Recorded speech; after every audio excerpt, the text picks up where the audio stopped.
कार्तिक के महीने में दामोदर मास में माँ गोदावरी के तट पर त्र्यंबकेश्वर बाबा, कपालेश्वर महादेव, माँ सप्तशृंगी की साक्षी में सीताराम सरकार की ये पवित्र भूमि पर आज देवउठनी एकादशी, जिस दिन भगवान देवाधिदेव महादेव संपूर्ण कार्यभार वापिस भगवान श्री हरि नारायण को देते हैं, ऐसी देवउठनी एकादशी जिसमें शालिग्राम भगवान माता तुलसी को प्राप्त करते हैं। आज हमारे ठाकुर जी श्री कल्लू जी महाराज की भी शादी की सालगिरह है। बाबा की कृपा आप सभी को भगवान लक्ष्मी नारायण के शालिग्राम भगवान के मंगल विवाह की बधाई, बहुत बहुत साधुवाद। सांप से डरते हो तो पाप से भी डरा करो। जब सांप से भय लगता है तो पाप से क्यों नहीं लगता? हम किसी को अपशब्द कह रहे हैं, ताने दे रहे हैं, गाली दे रहे हैं, आड़ा टेढ़ा कह रहे हैं, ये श्रेष्ठता नहीं। तो कई लोग कहते हैं गुरुजी आप कहते हो कि गंदा मत बोलो, अपशब्द मत बोलो, ताना मत दो, गाली मत दो, आड़ा टेढ़ा मत बोलो, दूसरे लोग हमको बोलते हैं वो। अरे तो हम तो हमेशा कहते हैं ना, जो उन्नति की सीढ़ी पर चढ़ता है, जो तरक्की के मार्ग पर आगे बढ़ता है, तो सबसे ज्यादा गाली उसी को पड़ती है, दूसरे नहीं बकेंगे।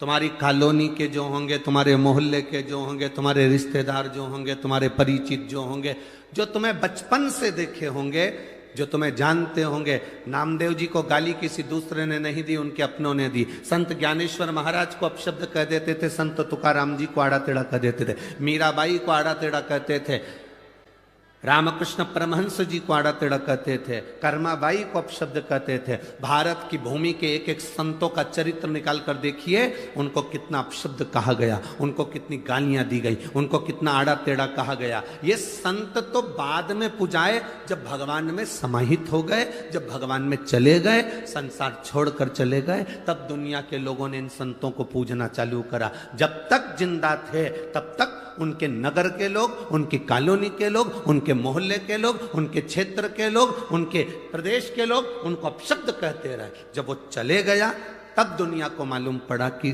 संत तुकाराम जी क्या थे, संत ज्ञानेश्वर क्या थे, संत एकनाथ जी क्या थे, मीराबाई क्या थी, रामकृष्ण परमहंस क्या थे, श्रीमद वल्लभाचार्य जी क्या थे, श्री रामानुजाचार्य जी महाराज क्या थे, श्री निम्बकाचार्य जी महाराज क्या थे। उनको पहचाना फिर लोगों।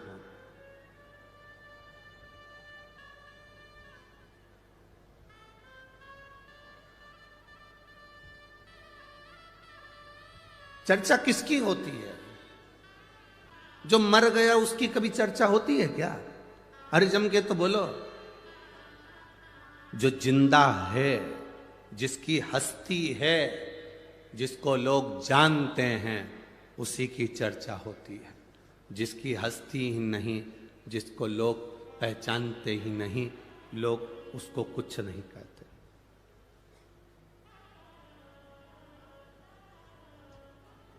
जितनी गाली दुनिया में किसी को नहीं पड़ती होगी, उतनी गाली बेचारे मोदी को पड़ती होगी।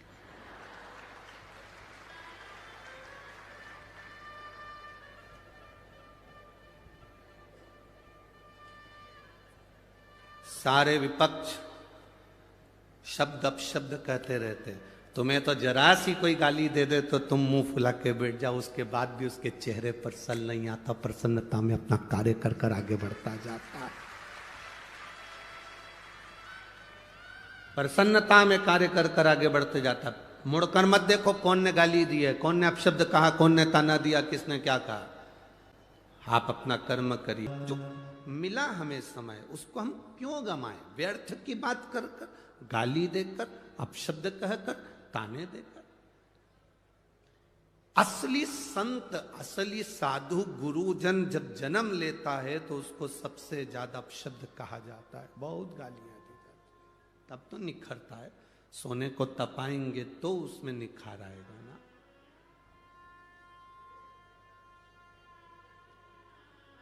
जब तक निखारेंगे नहीं तब तक उसका रस तत्व प्राप्त नहीं होगा। मीराबाई जहां रहती थी, आसपास के लोग मीरा को गालियां दिया करते थे, अपशब्द कहते थे। कर्मा जहां रहती थी वहां लोग उनको अपशब्द कहते थे। जो आता था वह हंसी उड़ा कर ताना देकर उनके परिचित भी उनको अपशब्द कह देते थे।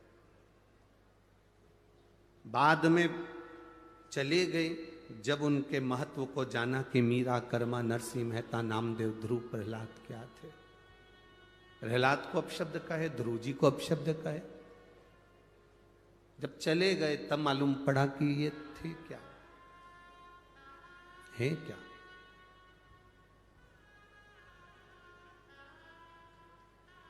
जीते जी पहचानना कठिन है। सास जिंदा है, उसका मन कर रहा है कि मुझे खीर बना के खिला दे। बहू से 4 बार बोल चुकी, खीर नहीं खिलाई। सास निपटी, खीर बनी। सास गई, खीर तैयार। अब सास को नहीं, उसका फोटो जो लगा हुआ है स्माइल देता हुआ, बस वो कंडा जलाकर, गाय की गोबरी जलाकर, उसको जलाने के बाद थोड़ी सी पूड़ी और खीर उसमें छोड़कर फिर प्रणाम। सास फोटो में विचार कर रही, मैं कहते कहते मर गई तो नहीं खिलाया। मरने के बाद पूड़ी और खीर को मिला के फोटो में चिपकाया। सास बिचारी सिर पे पल्लू डाली, फोटो में ऐसी कैसी मुस्कुराती रही, पूड़ी चिपकी रही। पूरे साल श्राद्ध आई तब पूड़ी और खीर निकली, अगले साल की फिर चिपकी।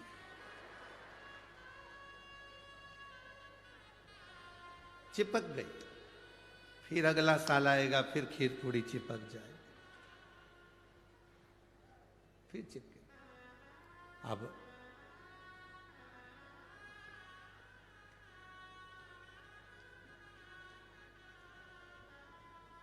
हमारा तो केवल इतना सा निवेदन है, जब तुम्हारे बच्चे दुकान पकड़ ले, जब तुम्हारी बहू रसोई घर पकड़ ले, तुम्हारे बच्चे अच्छे से दुकान चलाने लगे, काम करने लगे, तुम्हारी बहू अच्छे से रसोई घर में भोजन बनाने लगे, घर संभालने लगे, जब तुम्हारे बच्चे दुकान पकड़ लें, तुम्हारी बहुएं तुम्हारा घर रसोई घर पकड़ लें, तब तुम हाथ में पानी का लोटा पकड़ लो और माला पकड़ लो।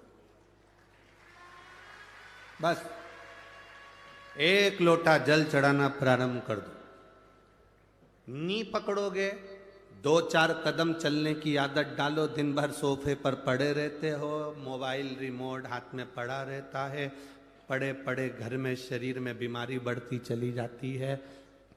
दूध वाला दूध देने आता है, घंटी बजाता है तो भी नौकर जाता है। कोई आया तो नौकर दरवाजा खोलता है, भोजन वाली, कपड़े वाली, बर्तन वाली, भांडे वाली सब आती है। तुम अकेले केवल मोबाइल और टीवी, इसके सिवाय डेंटिंग, पेंटिंग और कुछ भी। शरीर बेकार हो जाएगा, कोई काम नहीं आएगा। कम से कम 1 लोटा पानी लेकर जब तुम शंकर जी के मंदिर में चलकर जाओगी, पैदल चलकर जाओगी, तो लोग ये जान भी जाएंगे कि हमारे नगर की सेठानी कम से कम मंदिर आती है, और शरीर भी ठीक रहेगा और बाबा की शरणागति रहेगी। तुम्हारे बेटे दुकान पकड़ ले, तुम्हारी बहुएं घर पकड़ ले, रसोई घर पकड़ ले, तो तुम हाथ में 1 लोटा जल और हाथ में माला पकड़ लो। ये 2 चीज अगर नहीं पकड़ पाए तो फिर पलंग पकड़ लो। फिर डॉक्टर क्या कहेगा? पलंग पकड़ लिया, थायराइड गड़बड़ हो गया, शुगर ऊंची नीची हो रही, बीपी ऊंचा नीचा हो रहा, घुटने दुख रहे, कमर में गैप आ गया, न जाने कितनी कितनी बीमारियां मनुष्य को घेरती चली जाती है। उसका कारण इतना सा है कि तुमने सही समय पर माला नहीं पकड़ी, तुमने सही समय पर पानी का लोटा नहीं पकड़ा, तुमने सही समय पर शिव महापुराण नहीं पकड़ी, तुमने सही समय पर बाबा का नाम नहीं पकड़ा, इसलिए फिर बाद में पलंग पकड़ना पड़ा। पलंग पकड़ो उससे पहले माला पकड़ो। पर कई लोगों की आदत रहती है, जब तक पलंग नहीं पकड़ते तब तक माला भी नहीं पकड़ते।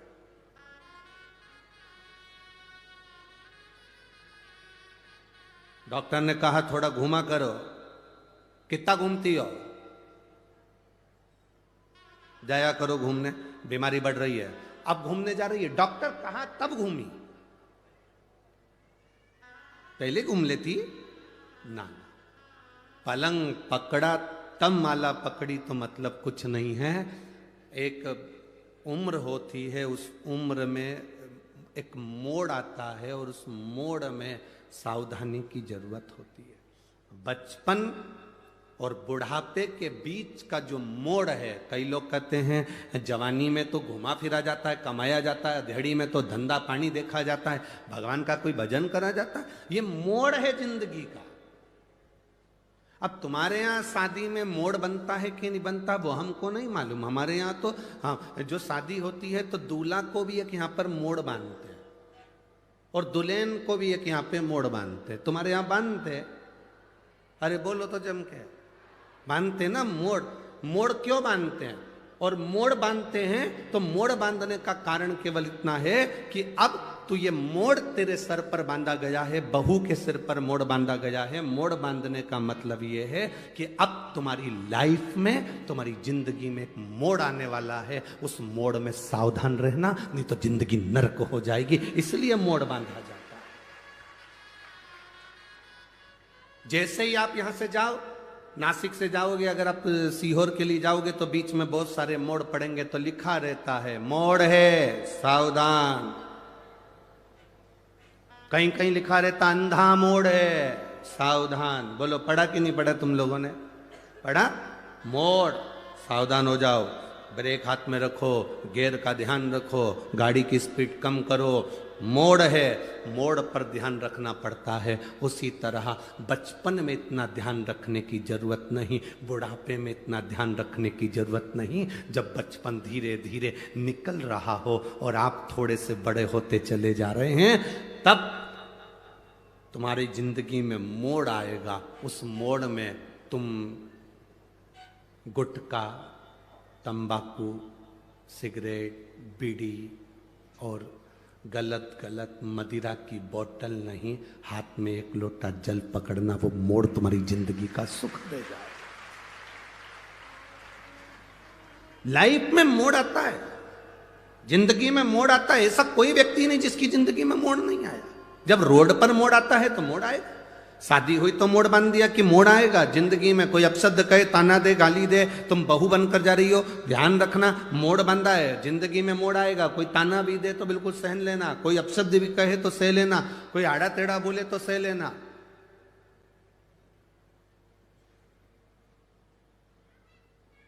कहीं इधर उधर भटकना मती। आज देव उठनी एकादशी है। बेल भाजी आंवला, उठो देव सांवरा। देवता उठेंगे, तुम्हारे यहाँ के भी देवता बहुत सारे उठेंगे और बहुत शादियां होंगी, बहुत शादियां। विवाह चालू आज से हो जाए। उनको समझाना जिंदगी में मोड़ आए तो सावधान रहे। आते हैं मोड़।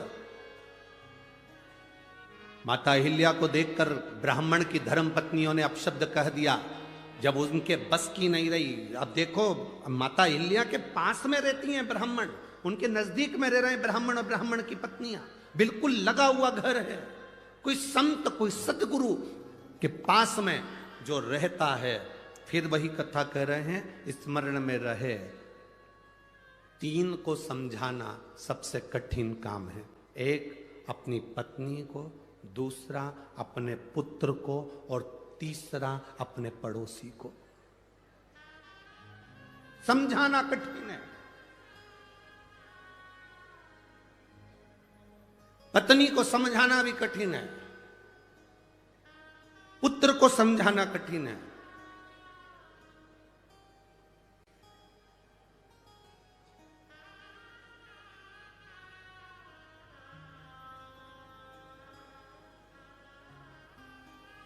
और पड़ोसी को समझाना कठिन, बहुत कठिन काम। ये पड़ोसी, ये रिश्तेदार, नातेदार जो आसपास में रह रहे हैं, वो आपके लिए अच्छा बहुत कम मात्रा में बोलेंगे, इतना स्मरण रखना।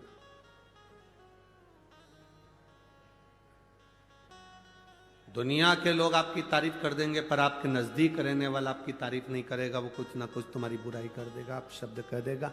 कौन? किसको जानते हो? कहीं जाकर आप अपने नजदीक में कोई रह रहा, उससे पूछ, अरे कौन? वो प्रदीप मिश्रा। हट, तो बेवकूफ बनाए। सबको एक लोटा पानी दे दिया, चढ़ाओ, बीमारी भी ठीक हो रही है, पता नहीं क्या सीख के आया हो क्या। प्रदीप मिश्रा ने कभी ये नहीं कहा कि तुम मेरे पास 24 घंटे बैठे रहो। यहाँ इतने लोग बैठे हैं, ईमानदारी से कहना, आप लोगों से मिलने का भी हमको समय नहीं रहता। हम भी बाबा का भजन करते हैं, निवेदन आपसे इतना करते हैं कि आप भी करो। उसने हमें पकड़ा है, संभाला है, तो वो आपको भी संभालेगा। हमारे पास बैठकर क्यों समय बर्बाद। ये आविष्कार भूसे, श्री आविष्कार जी भूसे हमसे कहते हैं, गुरुजी और महाराज उन तो मिलते भी हैं, बातचीत भी करते हैं, आप तो बस केवल अगर मिलने का भी दिन होता है, आप कहते हो कि कथा 5 दिन की होती है तो पीछे के 2 दिन मिलते हो, 7 दिन की कथा होती है तो पीछे के 4 दिन मिलते हो, पर आप मिलते भी तो 1 मिनट के, बस आए, उठे और चल दिए अपना पाठ करने के लिए।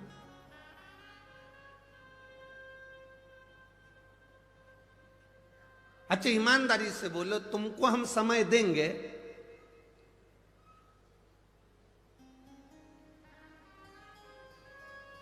तो हमारे दुख की घड़ी में तुम क्या हमको समय दोगे? सब अपने अपने खेत में, दुकान पर, नौकरी में लगे रहोगे। उसको समय देंगे तो वो हमारी दुख की घड़ी में हमारे सामने खड़ा मिलेगा, तकलीफ की घड़ी में वो खड़ा। पर आपकी आदत ऐसी होगी, तुम अपने रिश्तेदार को समय देते हो बहुत, शादी में समय देते हो बहुत, फैशन में समय देते हो बहुत, खाने में समय देते हो बहुत, जितने स्टॉल लगे हैं शादी में सब निपटाते हो सब। भले पानी पूरी के लिए मुंह कितना चौड़ा करना पड़ा, पर खाते जरूर, समय देते। श्रृंगार में समय दिया, रिश्तेदार को समय दिया, परिवार को समय दिया, बेटे को समय दिया, बेटी को समय दिया, कुटुंब को समय दिया, सबको समय दिया। और एक बार एक्सीडेंट हो गया, कहीं बीमारी आ गई, वेंटिलेटर पर पड़े हो, वेंटिलेटर पर पड़े हो, बीमारी आ गई, एक्सीडेंट हो गया, तकलीफ आ गई, कष्ट आ गया, आखिरी का समय पलंग पर पड़े हो। अब अंदाजा लगाना कौन कितना समय दे रहा। बेटियां भी बांट लेती हैं, तू मम्मी को देखने कब जाएगी, तू 8 दिन चली जाना, फिर पीछे के 8 दिन में चली जाऊंगी क्योंकि बच्चों की एग्जाम है। भैया, बड़े भैया को कहा तुम चले जाना, छोटे ने कहा कि एक काम करना, 8 दिन में हॉस्पिटल में रह लूंगा, 8 दिन तुम रह लेना। जिसको तुमने समय दिया पूरी जिंदगी, पड़ोसियों को समय दिया, वो कौन से हॉस्पिटल में बैठ गए। जिसको समय दिया, आजमा कर देखना, तुम पर जब दुख आता है, उस दुख की घड़ी में जितने रिश्तेदार सब मुंह मोड़कर बैठ जाते हैं। और जिसको तुमने समय नहीं दिया, मेरे देव अधिदेव महादेव को, मेरे शिव को, मेरे बाबा को, जिसको तुमने समय नहीं दिया, केवल एक जरा सा समय दिया था, 1 लोटा जल चढ़ाना है। अपने नासिक में शिव पुराण की कथा हुई, जैसे भिंड में होने जा रही है, 28 तारीख से, फिर जलगांव में होने जा रही है 5 तारीख से। ऐसे तुम अपने नजदीक में अगर शिव पुराण हो रही है, अपने नजदीक में शिवालय है जहां तुम अपना समय दे रहे हो, ये समय तुम अपनी डायरी में लिखकर जरूर रखना कि मैं 1 घंटे पहले कथा में पहुंची थी, वहां पहुंचकर मैंने श्री शिवाय नमस्तुभ्यम का जप किया, प्यासे को पानी पिलाया, घर से 4 रोटी बनाकर ले गई थी, अचार का फिंगर बनाकर, पुंगा बनाकर, गुट्टा बनाकर अपनी अपनी पड़ोसन को दे दिया था, उनने खाया, पानी पिया, उसका पुण्य मेरे खाते में है। मैंने बाबा को समय दिया, बाबा ने मेरी दुख की घड़ी में, आखिरी में डॉक्टर कह देता है अब मेरे बस की बात नहीं है, मेरे हाथ में नहीं है। डॉक्टर जब कह दे कि अब तेरे हाथ में नहीं है, अब उसके हाथ में है, मतलब समझ लेना अब उसने आपको अलग से समय दिया, और थोड़े बहुत भी ठीक हो गए तो समझ लेना उसने आकर संभाल लिया था, समय दे दिया, समय दिया उसने। गौतम बाबा, गौतम ऋषि और माता हिल्या से उनके पास में रहने वाले ब्राह्मण ब्राह्मणी जो निवास करते थे, उनके अंदर ईर्ष्या जागृत हो गई। कोई दूसरा नहीं, नजदीक पड़ोसी, पास में रह रहे, नजदीक में रह रहे।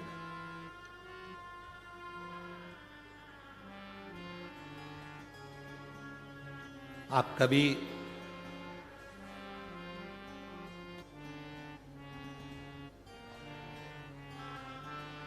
अब जब गौतम ऋषि के नजदीक में रहने वालों ने चाल चली, ब्राह्मणियों ने अपने अपने पतियों से कहा कुछ भी हो जाए, ये गौतम ऋषि मेरी आंखों में, अहिल्या और गौतम ऋषि हमारी आंखों में खटक रहे। जब व्यक्ति बहुत उन्नति की ओर बढ़ता जाता है, तरक्की की ओर बढ़ता जाता है, तो कई लोग ऐसे हैं नजदीक में रहने वाले, उनकी आंखों में खटकने लगता है, खटक रहा। तुम रोज रोज शंकर जी के मंदिर में जल चढ़ाने जाओ तो तुम खटकने लगोगे लोगों को। ये चल्दी सियोर वाला महाराज की चेली, ये देखो हो गई पागल, ये भी टीवी पे कथा सुन सुन। ये चल दी पानी चढ़ाने के लिए, ये चल दी जल चढ़ाने के लिए। आग लगे बस्ती में, क्या किसको रोइए, चादर तान के सो। कहने दो, बोलने दो, अब शब्द कहेगा, कहने दो।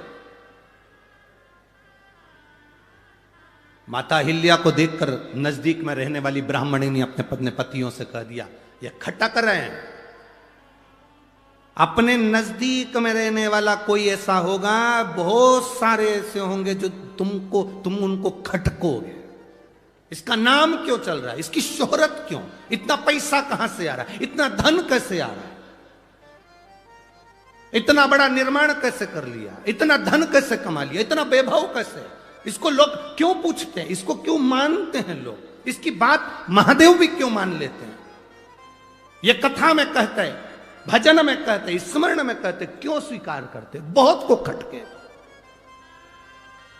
गौतम ऋषि और माता हिल्या क्यों खटके नजदीक वालों को, उसका कारण इतना सा था, नगर में पानी नहीं गिरा, क्षेत्र में पानी नहीं गिरा। सारे नगर के लोग गौतम ऋषि की धर्म पत्नी अहिल्या के पास आए।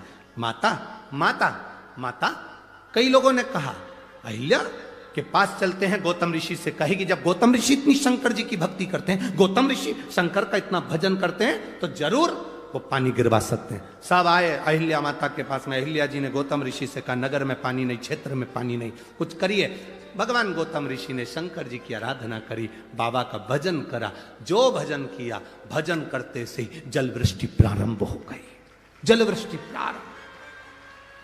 अब जलवृष्टि हो गई, चारों तरफ जय जय घोष हो गई, गौतम ऋषि की जय हो, माता हिल्या की जय हो, धन्य है ऐसे ऐसे ऋषिवर धन्य है, ऐसी माता धन्य। पूरे नगर में हाहाकार मच गए, क्षेत्रों में हाहाकार मच गए। दुनिया के लोग गौतम ऋषि से मिलने के लिए आने लगे, उनको प्रणाम करने आने लगे, उनको नमन करने लगे। माता हिल्या की जय जयकारी होने लगी। बड़ी सतीवान है, बड़ी पतिव्रता, परमेश्वर को मानने वाली है, उसकी जय जयकार होने लगी। वो जय जयकार इन ब्राह्मण की पत्नियों को नहीं सुहाया, जो पड़ोस में रहते थे उनको नहीं सुहाया। तुम्हारी जय जयकार तुम्हारी प्रबलता लोगों को नहीं सुहाएगी, पर तुम घबराना नहीं। पड़ोसन ने कह दिया ये खटक रहे, इनको निकालो।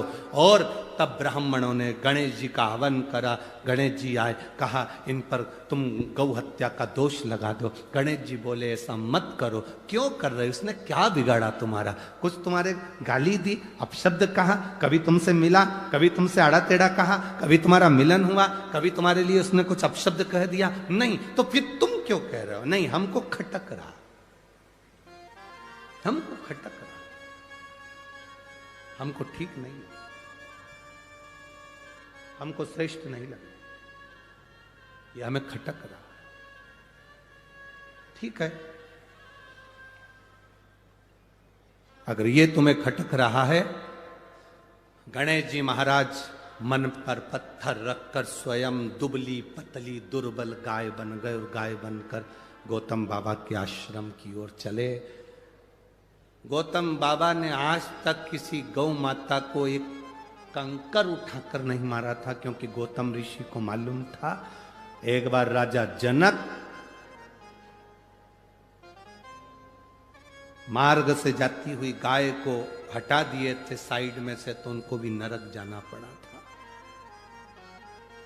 उनको भी नरक। अब उनके स्मरण में है गौ माता की भक्ति किसको कहते हैं, उन्होंने नहीं उठाया। पर गाय जब नजदीक की ओर आने लगी, जहां शिवलिंग था उस शिवलिंग के पास में गौ माता आने लगी, तो उन्हें छोटी सी एक हल्की सी दुर्बा का त्राण, छोटा सा, इतना छोटी दुर्बा पतली गाय को बस ऐसा करा और गाय थोड़ी सी आगे बढ़ी और प्राण छूट गए। सारे ब्राह्मण इकट्ठे हो गए, ये गौतम बाबा की गौ हत्या कर दी, इनको धक्के मारकर निकाल दो। निकालने की तैयारी हो गई, अब शब्द कहा, गौतम ऋषि की आंख में जल भर गए। अहिल्या देवी रोने लगी।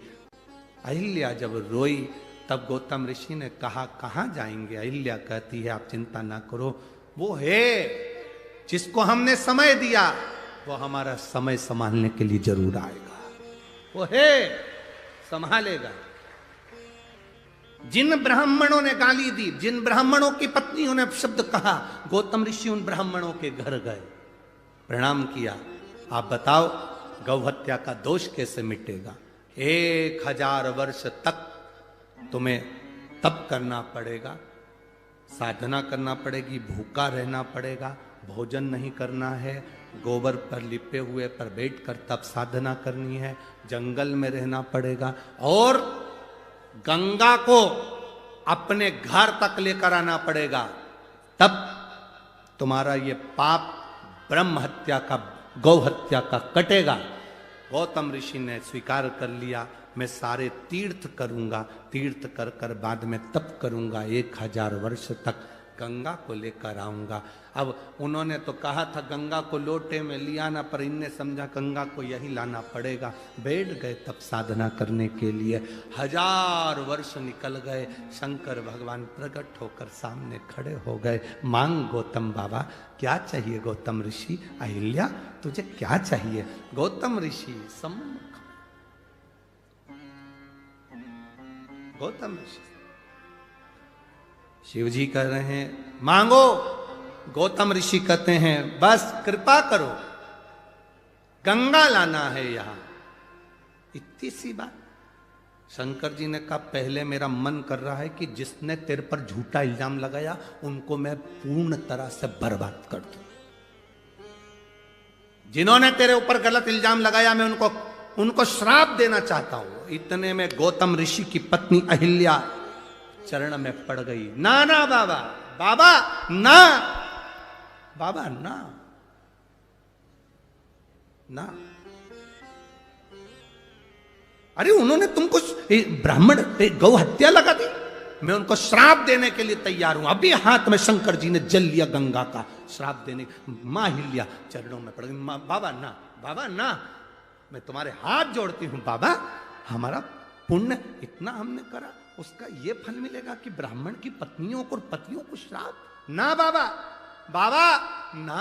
चरण पकड़ लिया अहिल्या ने भोलेनाथ के। बाबा रुको, बाबा कह रहे हैं उन्होंने गालियां दी, अपशब्द कहे, ताने दिए, गौ हत्या का दोष लगाया, तुम उनको श्राप नहीं देने दे रही? नहीं बाबा, मैं श्राप नहीं देने दूंगी। क्यों? क्योंकि बाबा अगर वो हम पर दोष नहीं लगाते, गाली नहीं देते, ताना नहीं देते, गौ हत्या नहीं लगती, तो आप भी तो नहीं आते, आप भी तो नहीं आते। जब हमको गालियां पड़ी, जब अपशब्द कहे, ताना दिया, आना टेढ़ा कहा, जब हमारे ऊपर दोष पर दोष लगाए, हम भक्ति में डूबे रहे, तभी तो आपका दर्शन हुआ है ना बाबा। अगर वो नहीं होते तो आपका दर्शन कैसे होता बाबा? बस आप मिल गए ना बाबा, उनको छोड़ो, आप तो गंगा को लाइए। शंकर भगवान ने 7 जटा में से 7 केश को ऊंचा किया, गंगा की धार गोदावरी बनकर निकलकर प्रकट हो गई। गोदावरी बनकर प्रकट। भागीरथ बाबा गंगा को लाए थे और गौतम बाबा गंगा को लाए थे। भागीरथ बाबा जिस गंगा को लेकर आए उसको भागीरथी कहा गया, और गौतम बाबा जिस गंगा को लेकर आए उसको गोदावरी कहा गया। भागीरथ बाबा जिसको लेकर आए उसे भागीरथी कहते थे, और गौतम बाबा जिसको लेकर आए उसको ये। जब तक अपशब्द लोग नहीं कहेंगे तब तक भगवान भी नहीं मिलता साहब। आड़ा टेढ़ा कहेंगे तुम्हारा मन हटेगा, अपशब्दों से दिल कछोटेगा, तब तो भगवान के पास जाओगे, तब तो भगवान के पास जाओगे।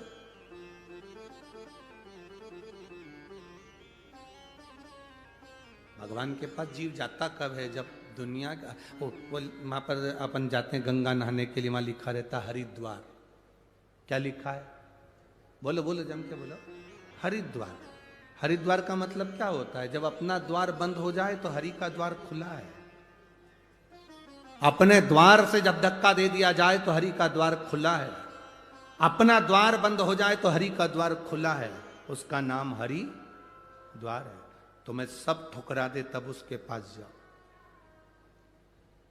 सब धक्का दे दे तब उसके नजदीक, सब अपशब्द कह दे तब उसके करीब में जाओ। शिव कथा कहती है जब हमारे विश्वास को हम दृढ़ कर लेते हैं तब परमात्मा को मिलने में देरी नहीं होती। माता अहिल्या, गौतम बाबा शंकर भगवान से कहते हैं अब आप यहीं पर रुको। ब्रह्मा और भगवान विष्णु भी दर्शन करने पधारते हैं, तो भगवान माता अहिल्या और भगवान स्वयं गौतम बाबा ने हाथ जोड़कर कहा आप भी यहां पर विराजो। ब्रह्मा, विष्णु और महेश 3 त्र्यंबक के रूप में, शिवलिंग के रूप में, त्र्यंबकेश्वर के रूप में विराजित हो। सारे 12 ज्योतिर्लिंग में जितने भी 12 ज्योतिर्लिंग हैं उन ज्योतिर्लिंगों में स्वयं शिव हैं, पर त्र्यंबकेश्वर की पवित्र भूमि पर ब्रह्मा, विष्णु और महेश तीनों।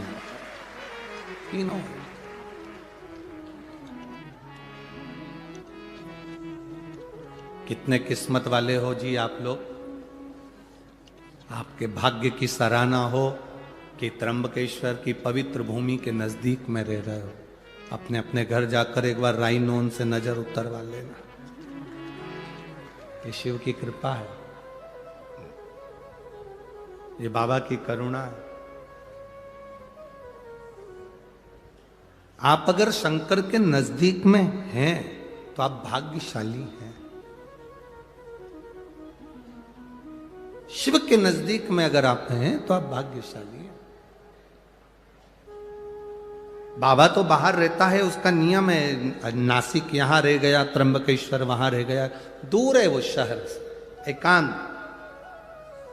आप लोग अगर कुबेरेश्वर धाम आए होंगे तो आप लोगों ने दर्शन करा होगा। सीओर 9-10 किलोमीटर उधर रह गया और कुबेरेश्वर बाबा इधर, कुबेर भंडारी इधर। आप में से कितने लोग हैं जो कुबेरेश्वर धाम कभी आए हो? आए हो सब लोग? रखिए याद, कभी मौका मिले तो जिंदगी में एक बार कुबेरेश्वर बाबा की उस धरा पर आकर कंकर शंकर रखकर उसकी पूजन कर कर उससे दिल से प्रार्थना कर कर जरूर आना। जो दे मांगा वो दिया, जो मांगा वो दिया, वो देता जरूर। कई लोग आते हैं दिवाली मनाने के लिए, दीपावली के अवसर पर आते हैं। आज कई लोग कह रहे थे गुरुजी देव दीपावली आज है क्या? अब हम उनको क्या कहें कि कथा चल रही है देव दीपावली, यहाँ कथा 25 को विराम होगी और 26 तारीख की देव दीपावली है। 25 को तो यहाँ विराम हो जाएगा, 26 को आएगा ना देव दीपावली का पर्व। तो बाबा क्या देता है ये आपको मालूम पड़ेगा। आपको कलकत्ता में कहा था देव दीपावली के दिन 7 दीप 7 पुष्प का पूजन अवश्य करें। खजाना लुटाता है। जैसे हमारे यहाँ कुबेरेश्वर धाम पर दिवाली के दूसरे दिन सुबह 9 बजे से 12-1 बजे तक खजाने का काम रहता है। बाबा का जो दीपावली का खजाना रहता है वो लुटाया जाता है, वो दिया जाता है। लोग उसको लेने के लिए दीपावली की रात्रि को वहाँ पहुँचते हैं, विश्राम करते हैं, लेते हैं, सुबह चले, फिर उसको अपने अलमारी तिजोरी में रोक रख ले, फिर पहुँच जाते हैं अगले साल। बाबा इतना भर देता, फिर पहुँच। शिव कृपा शंकर। किसी ने एक पत्र में लिखा था, क्या भक्त को इतना जिद्दी होना चाहिए? क्या भक्त को इतना जिद्दी होना चाहिए? हम कहते क्यों नहीं होना चाहिए? भक्त भी तो उसी के हैं जो जिद्दी है। भक्त भी तो उसी के हैं जो विष पी सकता है, चंद्रमा मस्तक पर ले सकता है, गले में सोने के कंठे नहीं रुद्राक्ष धारण कर लेता है, जो बाघंबर पहनकर भस्म रमा कर दिन रात भक्ति में डूबा रहता है। कोई वो साधारण नहीं, उसके भक्त साधारण नहीं, आपकी भक्ति साधारण नहीं। आप उसके सहारे जी रहे, आप उसके भरोसे जी रहे, आप उसके सहारे जी। क्यों नहीं मिलेगा? समय आता, आगे वर्णन किया है, बड़ा सुंदर संवाद कहा। आपकी भक्ति का जो बल है, आपका जो विश्वास, आपकी जो दृढ़ता, आपका जो आनंद, कहे माता अहिल्या स्वयं भगवान गौतम बाबा ने ब्रह्मा विष्णु और महेश तीनों को एकत्रित कर दिया इस पवित्र भूमि पर। पवित्र भूमि पर तीनों को। इतने भी अफसर बन जाओ, पर इतना याद रखना कि अंत समय में, आखिरी में तुमने जितनी डिग्रियां प्राप्त करी है वो डिग्री काम नहीं आती। अंत समय में जो तुमने भजन करा है वो डिग्री काम आती है। तुम्हारे पास में कौन कौन सी डिग्री है वो तुम जानो। तुम कितने बड़े ओहदे पर बैठे हो वो तुम जानो। तुम्हारे पास में कितनी बड़ी पद है, कितनी बड़ी प्रतिष्ठा है वो तुम जानो। ये इंजीनियर की डिग्री और ये सारी डिग्रियां सीए की हो, डॉक्टर की हो, कलेक्टर की हो, एसपी की हो, कमिश्नर की हो, मंत्री की हो, संतरी की हो, कलंतरी की हो, ये सारी डिग्रियां केवल यहीं पृथ्वी पर चलती है। वहां तो एक डिग्री चलती है कि मुख से भगवान का भजन कितना किया है, परमार्थ का कार्य कितना किया है, भूखे को भोजन कितना कराया, प्यासे को पानी कितना पिलाया, वो डिग्री वहां चलती।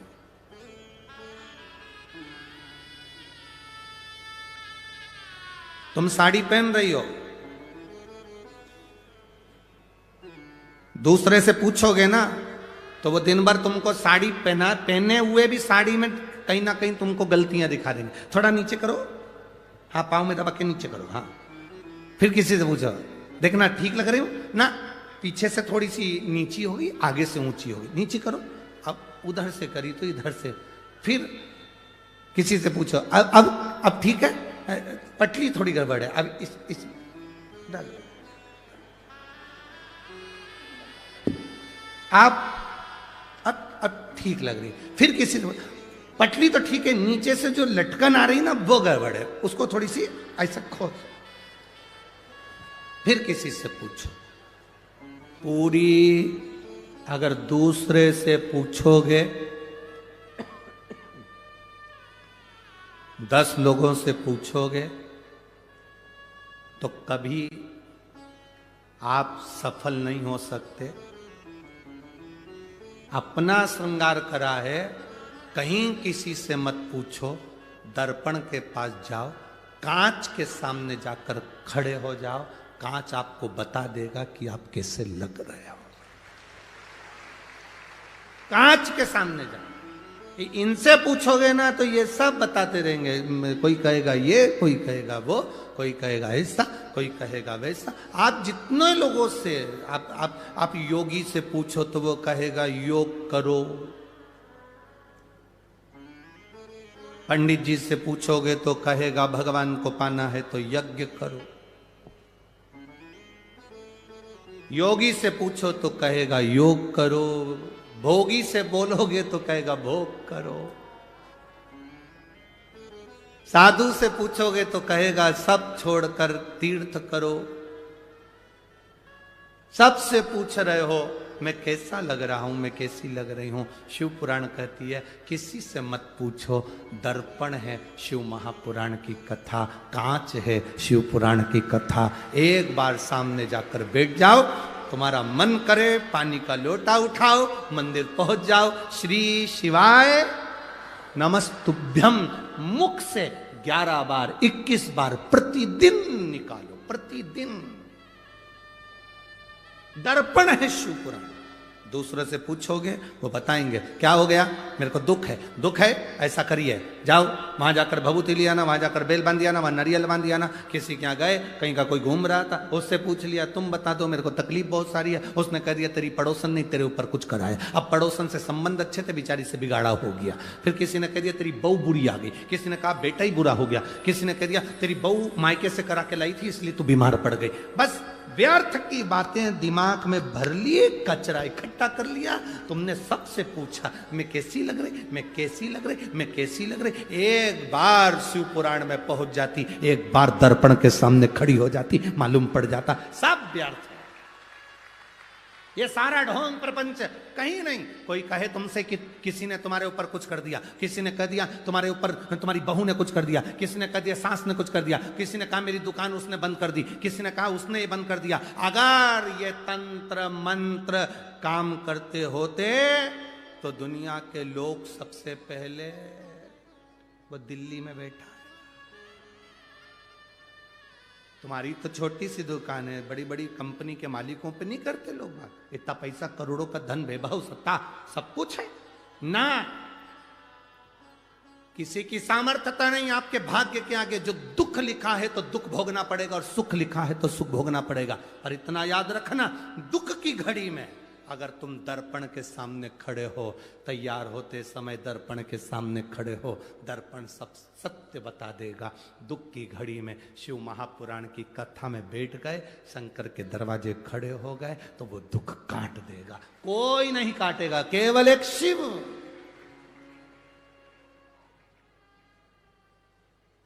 भगवान ओघड़दानी तुम्हारी तकलीफ काट देगा। आखिरी में मिलना भी किससे, उसी से तो जाकर मिलना है। प्राण छूटने के बाद तुम में से कितने लोग हैं जो कहीं और लेकर जाते होंगे? हमको तो नहीं लगता मरने के बाद सब लोगों को शमशान लेकर जाते हैं। शिव तुझे श्राप देता हूं, तू शमशान में निवास करेगा। शंकर भगवान कहते हैं मुझे कहीं जाना ही नहीं पड़ेगा, आखिरी में सब मुझसे मिलने यही आ जाएंगे। क्या करूंगा,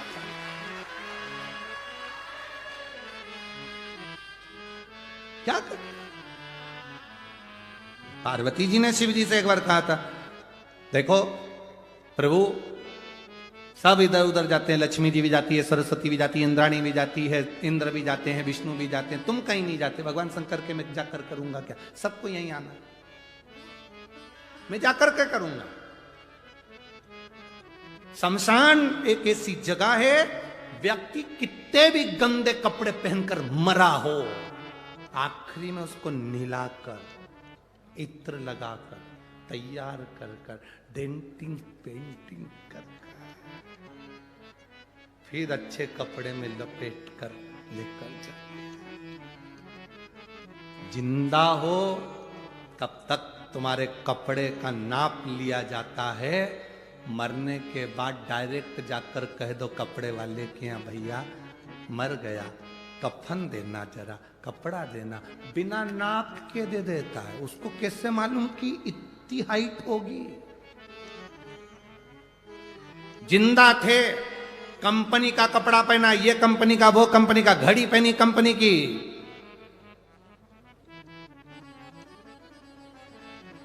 जो ऑटो पे लगाते हो ना तुम लोग लाइन खींच के, वो भी कंपनी का, कंपनी का, कंपनी का, सब चीज कंपनी की, बिंदी भी कंपनी की। केवल जीते जी कंपनी याद रखी, नहीं ब्रांड का पहनूंगा, ब्रांड का पहनूंगा, कंपनी का पहनूंगा, मरने के बाद भी लिख के जाना रेमंड का पिना। मरने पर नहीं मालूम कौन सी कंपनी का कपड़ा उड़ा दिया, कौन सी कंपनी का सामान लगा दिया, तब तो कोई कंपनी याद नहीं आई। तब अंत में किसी ने कह दिया, देखो अब कुछ नहीं बचा शरीर में, एक काम करो, गंगा जी का जल मुंडा में डाल दो, तुलसी का दल डाल दो, और कुछ नहीं। व्यक्ति भगवान को नहीं भजना चाहता, मरते मरते भी उसकी चित्तवृत्ति में रहता है, मरते मरते भी। एक व्यक्ति के 4 बेटे हैं, प्राण छूटने का समय, डॉक्टर ने कह दिया अंतिम सांसें चल रही है, अंतिम सांस, डॉक्टर ने कह दिया प्राण छूटने वाले, अंतिम सांस चल। उसके 4 बेटे, पत्नी पति से कह रही है, सुनो तुम्हारे प्राण जाने वाले हैं, भगवान का नाम ले लो, ईश्वर का नाम ले लो, शिव का नाम ले लो, राम का नाम ले लो। पति ने कहा मेरा बड़ा बेटा कहाँ है? पत्नी बोली वो डॉक्टर को छोड़ने गया है। थोड़ी देर बाद पत्नी ने कहा भगवान का नाम लो, देखो अब सब छोड़ दो, ये मोह माया, भगवान का नाम लो, अंतिम सांसें चल रही। मेरा दूसरा बेटा कहाँ है? दवाई लेने गया है। देखो फालतू की बात मत करो, तुम भगवान का नाम लो, राम नाम, कृष्ण नाम, शिव नाम बोलो। फिर बोला तीसरा बेटा कहाँ है? पांव दबा रहा। थोड़ी देर बाद फिर उठ के बोला चौथा बेटा कहाँ है? बस तुम्हारे लिए नारियल पानी लेने गया है। इतने में मरता हुआ व्यक्ति उठकर बोला चारों की चारों यही मर रहे हैं तो दुकान पर कौन गया है? दुकान पर कौन बैठा? अंत समय प्राण छूट रहे, दुकान याद आ रही, भजन नहीं याद आ रहा, राम नाम, कृष्ण नाम, शिव नाम याद नहीं आ रहा, अंत समय में भी दुकान याद आ रही। कैसे भजन हो? कैसे? शिव कथा कह रही है, षडानंद कार्तिकेय का जन्म हुआ। षडानंद कार्तिकेय को प्रकट करने का कारण केवल इतना था, तारकासुर का वध करना था। तारकासुर जो शिव का उपासक है, शंकर का उपासक, शिव की भक्ति में जो डूबा हुआ है वो तारकासुर है। अब लोग कहते हैं असुर है, राक्षस है। हाँ, असुर है, राक्षस है, पर भगवान का भजन करता। राक्षस भी शिव जी को भजते हैं। हाँ,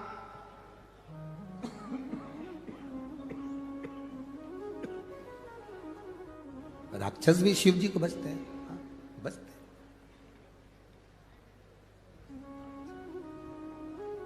अच्छा अच्छा तो सब अपनाना चाहते हैं।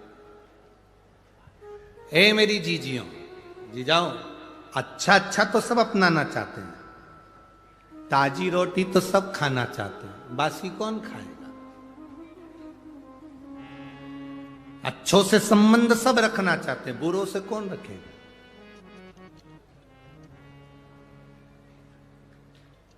जब अच्छे कपड़े तुम पहनना पसंद करते हो, अच्छा भोजन करना पसंद करते हो, अच्छे घर में रहना पसंद करते हो, तो अच्छे से भगवान के मंदिर जाना भी तो प्रारंभ करो, तो ये सब अच्छा मिलना प्रारंभ हो जाए। जो मनुष्य का शरीर मिला, मानव की देह मिली, जो ये शरीर 83,99,999 योनि काटने के बाद ये शरीर मिला। 84,00,000वें नंबर का ये शरीर है। 83,99,999 योनियां कटी, तब हम मनुष्य बने। और ये मानव शरीर यूं ही कमा दो। तुम्हारे गांव में, तुम्हारे शहर में, तुम्हारे खेड़े में तुम्हारा जीजा पटवारी बन जाए। कौन बन गया पटवारी? जम के बोलो, जम के। जीजा, तुम्हारे जीजा जी पटवारी बन गए। तो जीजा जी क्या कहते हैं? देखो मैं पटवारी बन गया हूं, तुम्हारे गांव का हूं, तुम्हारे खेड़े का हूं, तुम्हारे नगर का हूं। जितने काम करवाना है अब भी करवा लेना। मैंने सुना है मेरा ट्रांसफर होने वाला। तो तुम क्या करोगी? जल्दी जल्दी, जीजा जी पटवारी हैं, जल्दी का खसरा निकलवा, जमीन के कागज निकलवा, जो करवाना अब भी करवा लो, क्योंकि जीजा जी, बोलो बोलो, जम के बोलो, पटवारी हैं।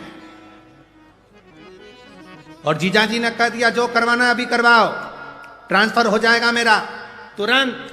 थोड़े दिन के बाद मेरा ट्रांसफर होने वाला है, इसलिए तुम्हें जो करवाना है, अभी मैं पटवारी हूं तो कर लूंगा। जितना अच्छा अच्छा काम करवाना है, जितना तुम्हें काम करवाना है अब भी करवाओ, फिर मेरा ट्रांसफर हो जाएगा। उसी तरह भगवान के भक्त कहते हैं अभी मेरा मनुष्य का शरीर मिला है, मतलब मैं पटवारी हूं। जितना दान करना है कर लो, भजन करना है कर लो, पुण्य करना है कर लो, नाम जाप करना है कर लो, फिर मेरा ट्रांसफर हो जाएगा।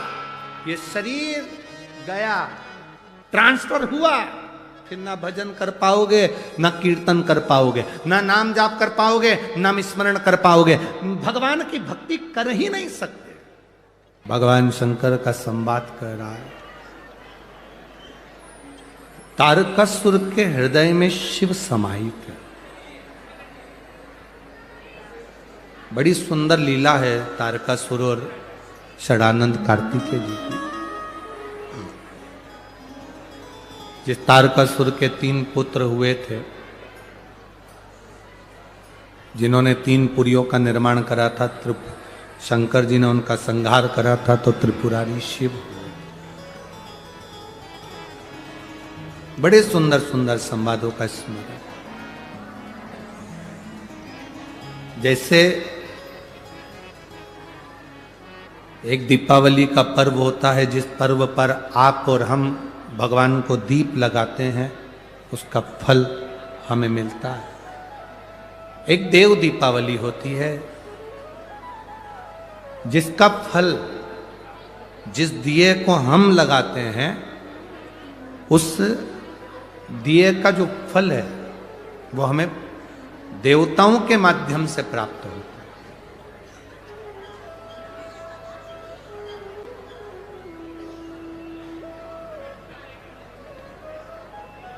जब हम देव दीपावली पर दिया लगाते हैं तो उसका जो फल है, जब हम दीप प्रज्वलन करते हैं या हम दिया लगाते हैं तो उसका जो फल होता है शिव की आराधना का या अन्य पर्व मनाते हैं, तो उसका फल स्वयं 33 कोटि देवता प्रदान करते हैं। 33 कोटि। वो साधारण नहीं होता, उसका फल मिलता जरूर। शिव महापुराण की कथा कर रही है, भगवान शंकर का संवाद करता है।